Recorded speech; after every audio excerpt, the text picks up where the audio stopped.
Hola, hola, mi querida comunidad de las buenas nuevas, que Dios les bendiga, que Dios les guarde cada día de sus vidas. Estamos aquí, otro día más, en otro capítulo de otro mensaje de bendición, para transmitirles a todos ustedes lo que considero Dios ha puesto en mi corazón.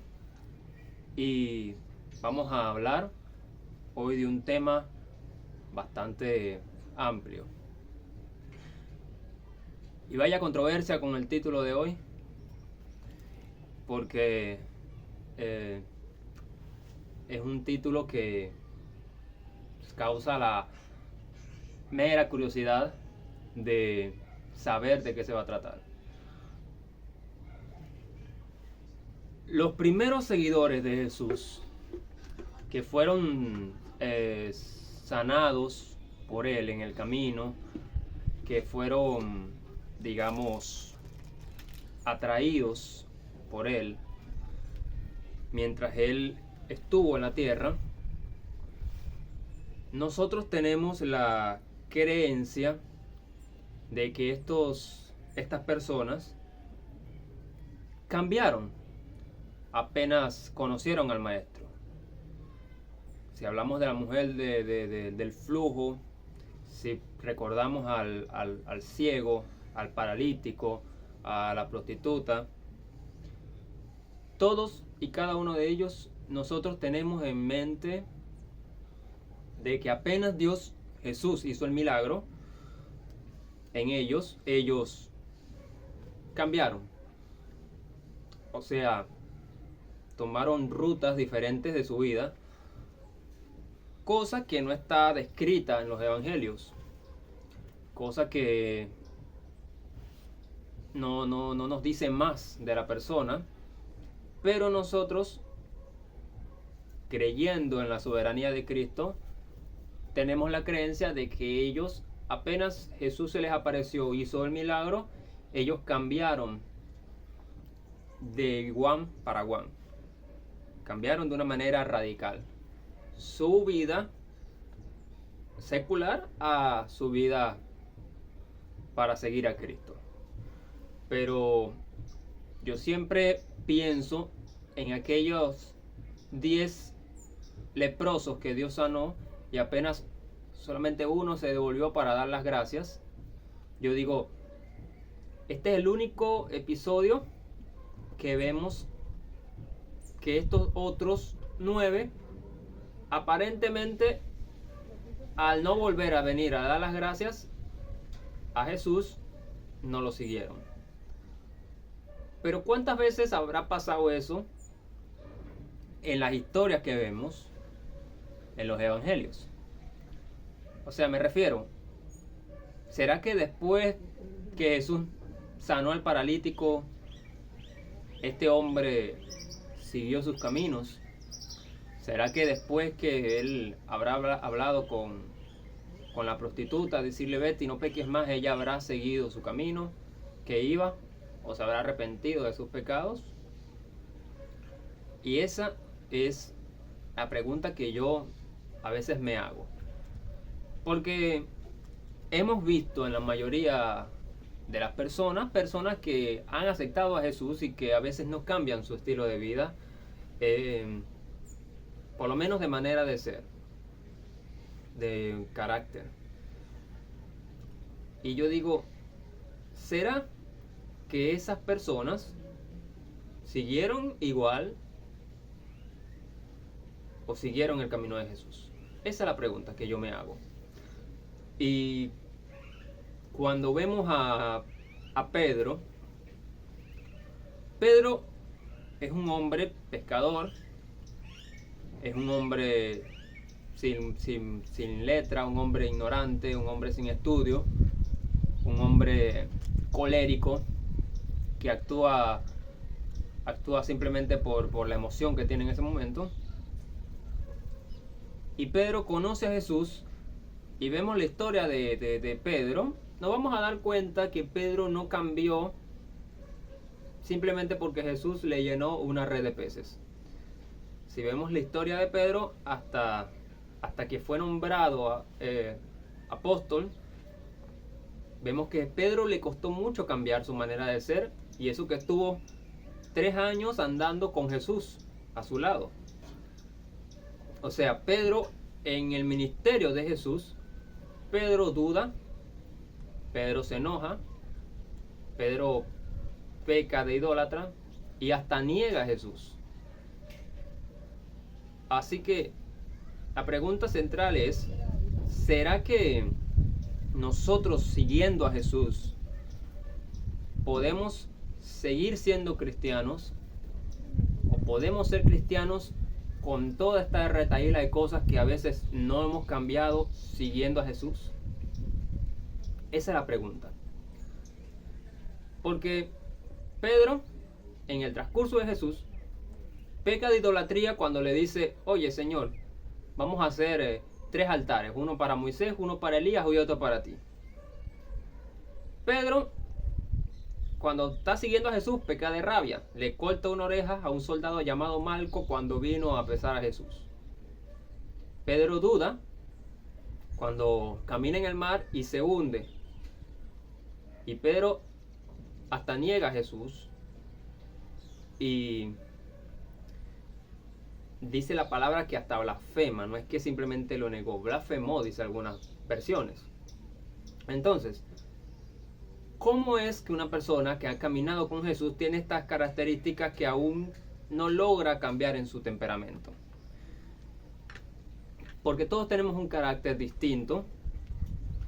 Y yo digo que depende tu imagen moral, depende de tu carácter que tengas, equivale a cómo te vas a comportar mediante tu vida en Cristo.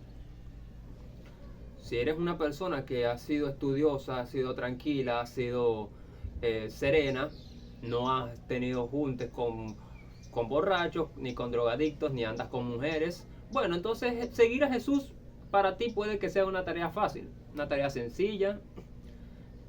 Como hay otros que han tenido su vida un poco más dura, más marcada, más loca, y bueno, seguir a Jesús les cuesta en ese término. Entonces, todos tenemos un carácter distinto y Pedro era un carácter muy víscero, muy fuerte, que le impedía, aunque seguía a Jesús, luchar con este montón de cosas que lo hacía pecar. Y la gente, cuando Pedro niega a Jesús, dice algo que pasa hoy mismo en la actualidad, pero que lo damos como que no nos damos cuenta, y le dicen, miren, este seguramente andaba con Jesús cuando Pedro lo niega. Ahora, nosotros cuando seguimos a Jesús, hay algo en nuestro físico, en nuestra manera de ser que cambia. Sí cambia algo cuando nosotros empezamos a seguir a Jesús, pero a veces nuestras acciones hacen negar a Jesús. No vas a conocer a ningún cristiano que te diga que él se atreve a negar a Jesús de palabra, pero con nuestros hechos lo negamos. Porque nosotros podemos diferenciar a un cristiano apenas lo vemos, bueno, por su manera de vestir, por lo que aparenta, pero la cuestión es verlo actuar, verlo hablar, para saber, oye, este ha estado con Jesús, pero lo está negando, con sus hechos lo está negando. Y Pedro más adelante, cuando ya tenía ya una mente más abierta y una sabiduría y había pasado ya por todos estos procesos. En su epístola segunda de Pedro, en el capítulo 1 y el versículo 3, dice así: como todas las cosas que pertenecen a la vida y a la piedad nos han sido dadas por su divino poder, mediante el conocimiento de aquel que nos ha llamado por su gloria y excelencia, por medio de los cuales nos ha dado preciosas y grandísimas promesas, para que por ellas llegaseis a ser participantes de la naturaleza divina, habiendo huido de la corrupción que hay en el mundo a causa de las concupiscencias, vosotros también, poniendo toda diligencia por esto mismo, añadid a vuestra fe virtud, a la virtud conocimiento, al conocimiento dominio propio, al dominio propio paciencia, a la paciencia piedad, y a la piedad afecto fraternal, y al afecto fraternal amor.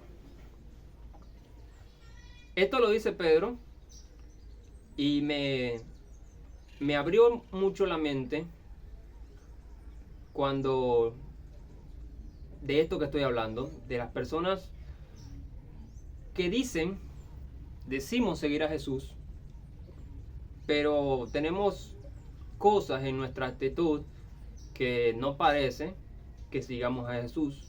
Y cuando yo leía esta epístola, yo decía, es como que se me abrió algo que no respondía a todas mis preguntas.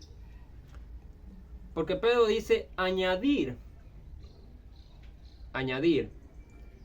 Cuando tú dices añade algo, le está diciendo agrégale esto a esto. Procura, dice, añadir esto a esto.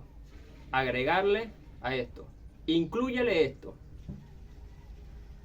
Porque cuando uno está cocinando algo, si tú estás cocinando un arroz, la esencia de la comida es el arroz. O sea, es la base. Ahora, tú le puedes agregar, añadir, incluir al arroz pollo, carne, tajadas, caraotas. Pero la esencia de la comida es el arroz. Lo demás viene como compañía. Y Pedro dice añadir a vuestra fe virtud.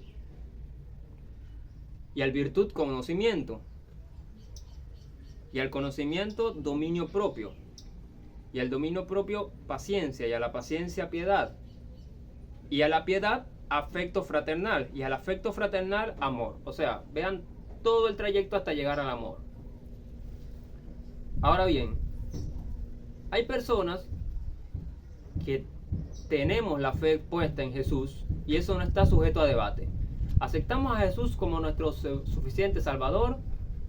Él nos perdona nuestros pecados, pero la respuesta correcta a las muchas personas que preguntan por qué fulanito es cristiano y se comporta de esta manera, es porque a esa fe en Jesús no le han añadido todo esto que dice Pedro.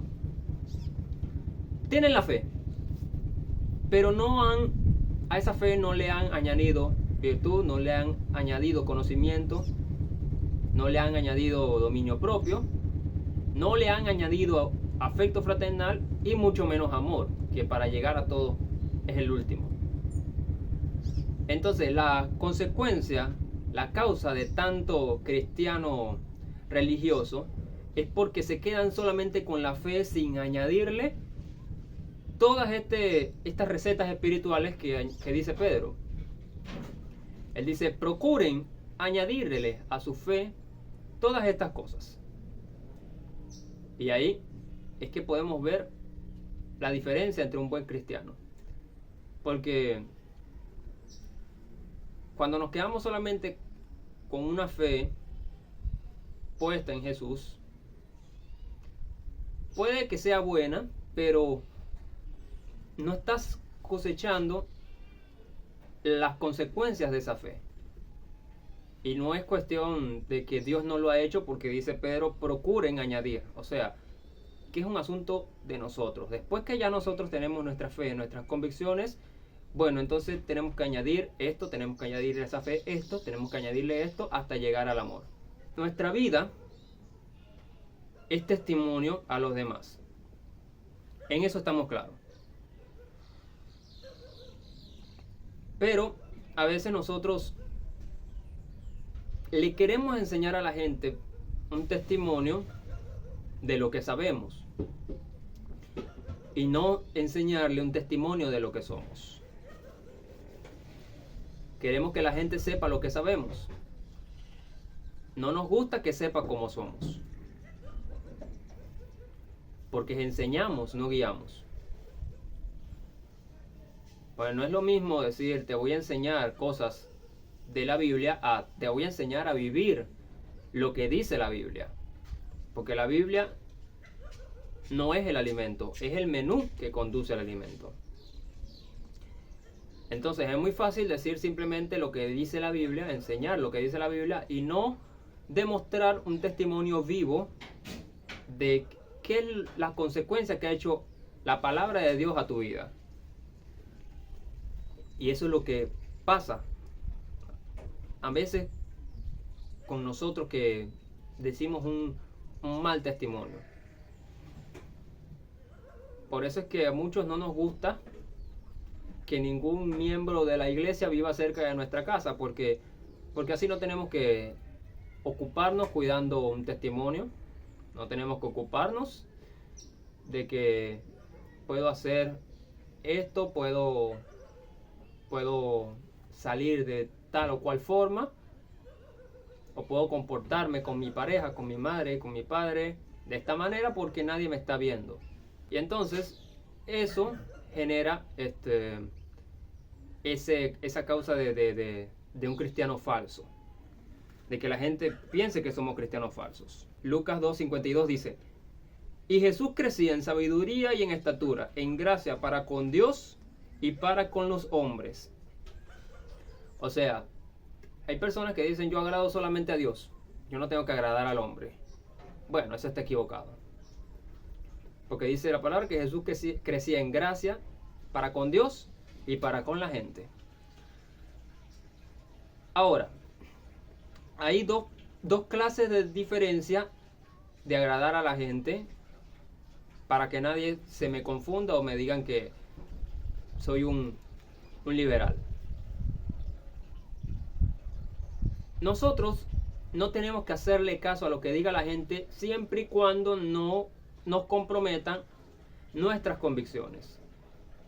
O sea, que si tú eras un borracho antes y te la pasabas en la esquina bebiendo y ahora aceptaste a Jesús, esa presión de esos borrachitos, oye, pero ¿qué estás haciendo? Que te lavaron el cerebro, que vuelve a nosotros. Esa crítica es la que no tenemos que evitar, es la que tenemos que evitar que nos contamine ni que nos afecte mentalmente. O sea, cuando las personas te vean que tú ya no estás amando al dinero, que las personas vean que ya tú no estás amando un negocio y que no te afanas por las cosas vanas de la vida, y la gente empieza a criticarte, esa crítica es la que tenemos que evitar y la que tenemos que no agradar al hombre. Yo agrado solamente a Dios. Hasta ahí estamos de acuerdo. No obstante, cuando todo el mundo nos mira de una manera como que el religioso, el evangélico de la esquina, el evangélico de al lado, algo está pasando ahí. Porque Jesús compartía los ríos de vida con las personas, y a pesar de que las personas eran pecadoras, nunca lo criticaron visceralmente por él. Siempre la crítica fue del lado religioso, de los fariseos, de los rabinos. Entonces, ahí hay dos maneras de decir, yo agrado solamente a Dios. Yo agrado solamente a Dios y no al hombre en manera de mis convicciones. Yo creo en Jesús y no voy a tratar de no pecar para agradarlo a Él. Esa es una manera. Pero hay otra manera, que si la gente no nos ve como un reflejo de Cristo, si no nos ve como un religioso más, entonces estamos haciendo las cosas mal. Hay una canción que yo cantaba cuando era niño, que muy pocos la conocen, pero la cantaba un niño llamado Miguel Ángel Devia, un niño de 6 años. Él ahorita, yo la escuchaba cuando era niño, él ahorita es un hombre, yo sigo niño, pero la conozco. Y la canción decía: quiero contarles lo que ha pasado desde aquel día cuando Cristo me salvó. Hasta mi nombre me lo han cambiado. Ahora me dicen aleluya, gloria a Dios. Unos me miran, no me saludan, mas no hago caso si a Jesús lo tengo aquí. Me llaman loco, no me comprenden, menos entienden lo que Cristo ha hecho en mí. ¿Qué importa el mundo si me desprecian? Soy evangélico, evangélico feliz. Entonces, esa manera positiva de ver el lado de seguir a Jesús, de que la gente, bueno, no me importa lo que digan, yo sigo siguiendo a mi Jesús. Esa es la parte buena. Pero está la parte mala. Yo he escuchado personas, una vez escuché un hombre que tenía un carro y le pidieron el favor de llevar a un enfermo al hospital y él dijo: no, porque me va a contaminar el carro y este carro es sagrado. Esa manera de ser es la que nos hace decir, que las personas digan: este es un religioso más. O sea, tal vez el hombre dirá: no, yo solamente agrado a Dios. Pero no estás creciendo en gracia para con los hombres, en favor. Es un poco complicado esto porque Jesús, nosotros decimos: yo no soy amigo del mundo, pero Jesús se sentaba con pecadores, con publicanos, con personas que estaban endeudados, y siempre causaba un efecto colateral a la persona cuando la conocía.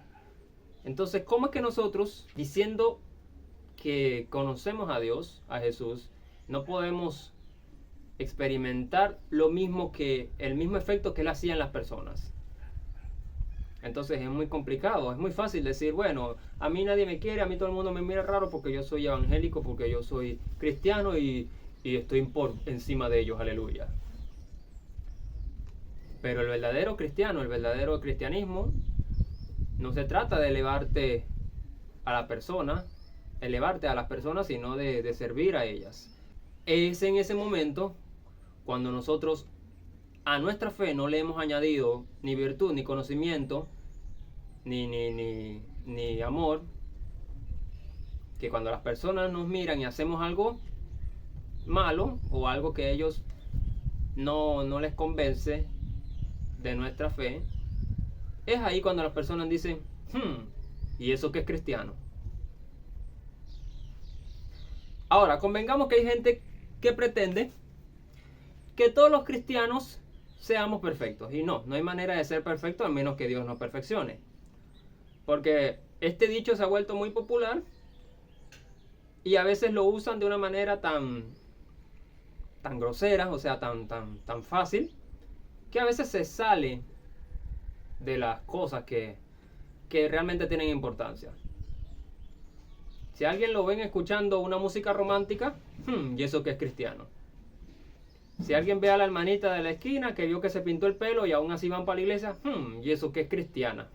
Eso no es de Dios. Si ven a una muchacha de la iglesia que son novios y han tenido su noviazgo formalmente, y ese noviazgo tan desordenado, y eso que son cristianos. Cuando tú estás haciendo un trabajo y cobras el precio que tienes que cobrar, me cobró muy caro ese hombre, y eso que es cristiano. Entonces convengamos que hay personas que pretenden que los cristianos seamos perfectos, o que seamos, digamos, de una manera tontos, o que nos dejemos poner, como decimos nosotros los venezolanos, poner la pata por cualquiera. Pero hay otra parte de nuestra vida que la gente ve que a veces sí tienen la razón. cuando nosotros no ayudamos al prójimo, cuando nosotros no oramos por una causa, cuando nosotros no reflejamos a Cristo en nuestras acciones, oye, pero ese hombre sí es amargado, y eso que es cristiano. Ese hombre no saluda a nadie, y eso que es cristiano. Eso que es pastor, tiene una iglesia. Yo he visto personas así, personas que son pastores y pasan y no te saludan, no te dicen un Dios te bendiga. No podemos evitar que las personas digan esta frase, se expresen de esa manera. Yo paso todos los días por una casa que son cristianos, son pastores, tienen hijos y siempre están peleando. Es muy raro cuando yo paso, o el papá está peleando con los hijos, o la mamá con los hijos, o la esposa con el esposo, o el esposo con el perro, o siempre están peleando. Y tienen una corneta y se la pasan poniendo alabanzas. Y yo digo, y eso que esa familia es cristiana, imagínate tú. O sea, es algo que reflejamos naturalmente y hace, por supuesto, que las personas tengan su propio juicio ante nosotros.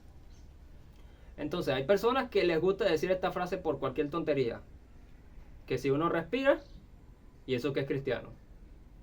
Que si uno es estricto en su trabajo, y eso que es cristiano. Que si uno quiere hacer las cosas correctas, o tiene un carácter indomable, pero no un carácter grosero, indomable, o sea que no se deja con nadie, uy, eso que es cristiano. Entonces hay personas que pretenden que nosotros seamos moldes a su propia perfección. Pero hay veces que esa expresión de y eso que es cristiano tiene razón las personas. Hay personas que no reflejan a Cristo en nada.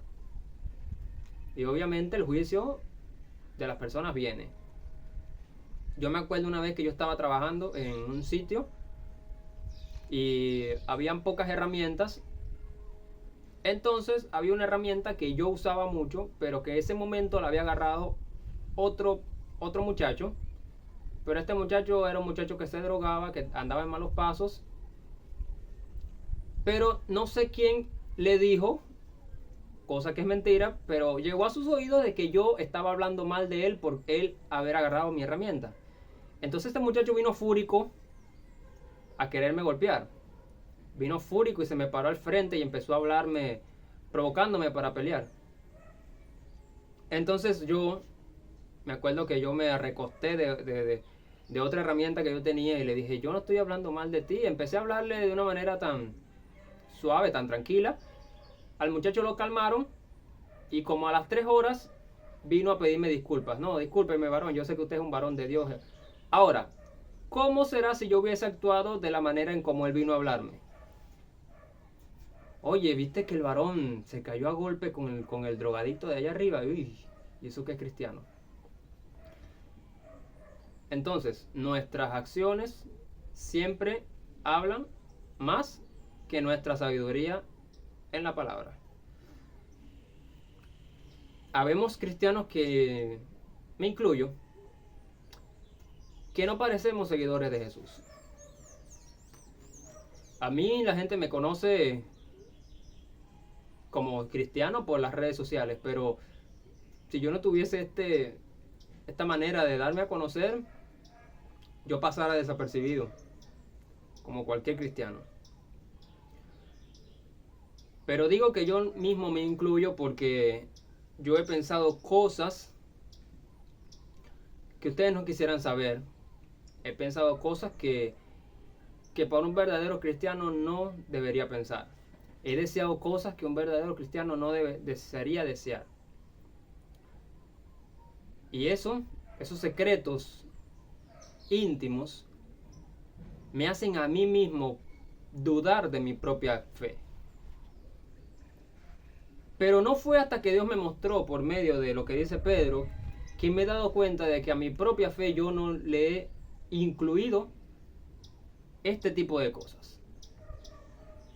Podemos tener fe, pero si a nosotros a esa fe no le incluimos la virtud, no le incluimos el conocimiento, no le incluimos el dominio propio, la paciencia, el afecto fraternal, ni el amor, entonces es como si estuviésemos comiendo un arroz solo, que no tiene la sal, no tiene la vianda, no tiene la mantequilla, la salsa que lo hace ser sabroso.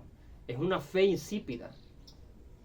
Por eso hay tantos cristianos amargados, porque a esa fe no le añaden lo que necesita la fe. Pueden creer en Jesús todo lo que quieran, pero si a esa fe en Jesús no le añaden estas cosas que dice Pedro, entonces es lo que hace tener una mala fama. Entonces la religión nos ha consumido a nosotros. La religión nos ha marcado de una manera tan visceral que a veces nos olvidamos la esencia del Evangelio.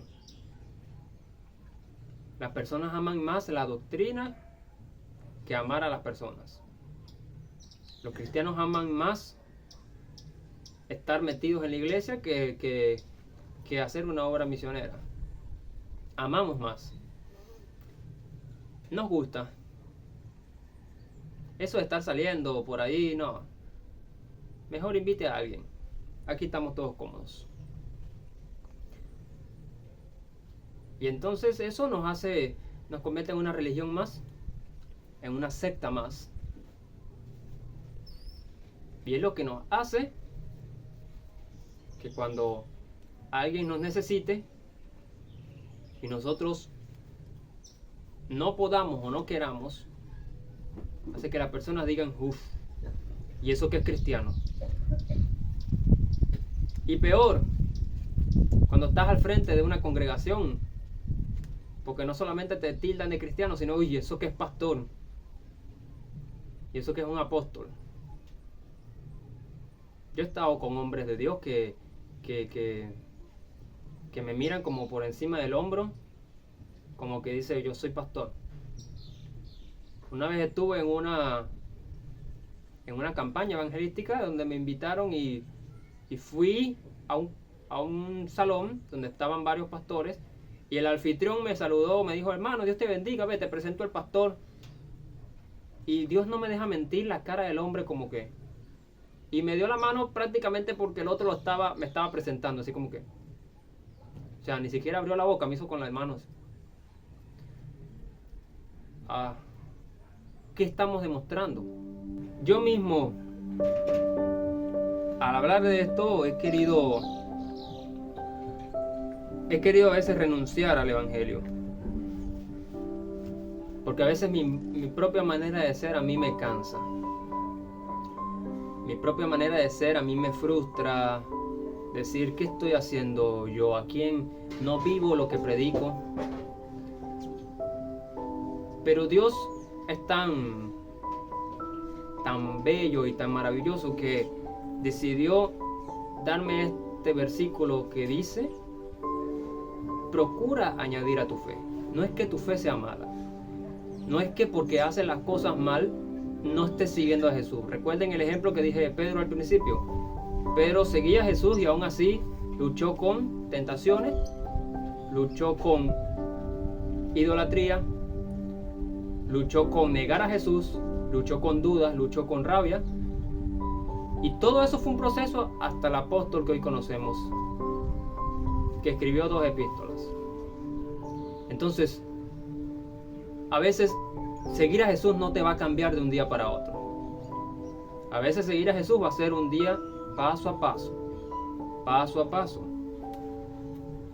Y después de ese paso a paso, algún día como Pedro, Jesús te podrá decir, apacienta mis corderos. Ahora sí puedes servir. Ahora sí puedes salir. Y eso es que nos va a hacer cambiar de una manera definitiva. No te sientas mal por tus malas acciones. Procura añadir a tu fe virtud. Procura añadir a tu fe conocimiento, que sepas lo que haces. Procura añadir dominio propio, de que no cualquier cosa te aire. Aírate, pero no peques, dice la palabra. Procura añadir paciencia, que sepas esperar el tiempo de Dios. Procura añadir a tu fe afecto fraternal. Y procura añadirle, lo más importante, el amor. El amor al prójimo. El amor a quienes te rodean. Yo siempre he dicho, no confíen en mí. No confíen en mí porque yo soy un ser humano y en cualquier momento puedo caer. Puedo pecar. Puedo inclusive no volver a predicar nunca más. Pero tu fe tiene que estar puesta en Jesús. Y si logras algún día añadir a tu fe todos estos conceptos que dice Pedro, cuando la gente te mire en la calle, ya no va a decir, ¿y eso que es cristiano? Sino que va a decir, ve, allá va un hijo de Dios verdadero, allá va un hijo de Dios real, ahí va un hijo de Dios, un cristiano verdadero, que sé que puedo contar con él, que sé que me puede ayudar, que sé que me puede dar un abrazo y una palabra de aliento, de fe, de fuerza y de esperanza. Que Dios les bendiga, que Dios les guarde. Temple como raíz de cedro. Que Dios haga resplandecer su rostro sobre ti. Nosotros nos vamos a volver a ver, Dios mediante, el domingo que viene, con otro mensaje de bendición. En esta tu cita de las buenas nuevas.